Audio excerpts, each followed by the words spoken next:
নতুন এনআইডি আপনার নিবন্ধন কার্যক্রম কিন্তু চালু আছে এবং এটা চালু থাকবে। এটা 24/7 এটা চালু থাকবে, এখানে কোনো প্রতিবন্ধকতা নাই।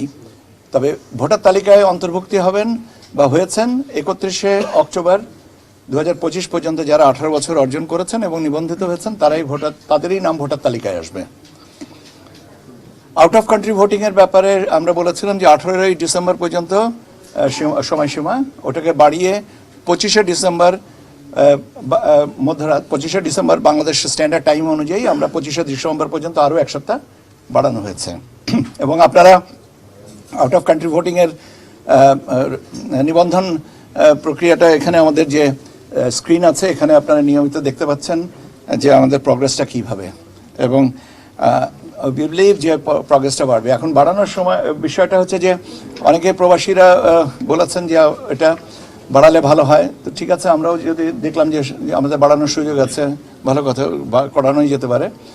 আর দ্বিতীয় জিনিসটা হচ্ছে যে যে সমস্ত জায়গায় টেকনিক্যাল গ্লিচগুলো ছিল সেগুলো আপাতত নেই, এবং এখন সারা বিশ্ব থেকে যে কোনো জায়গা থেকেই আমাদের এই অ্যাপ ডাউনলোড করে যে কেউ ভোটার নিবন্ধন রেজিস্ট্রেশন করতে পারেন ফর ভোটিং।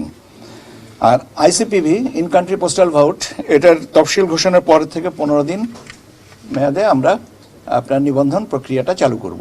তো এখন আপনারা বারবার করে জিজ্ঞেস করছেন তফসিল ঘোষণা হবে কবে। ওই যে তারিখে 15 দিন হবে ওই তারিখের থেকে 15 দিন আগ পর্যন্ত, ঠিক আছে?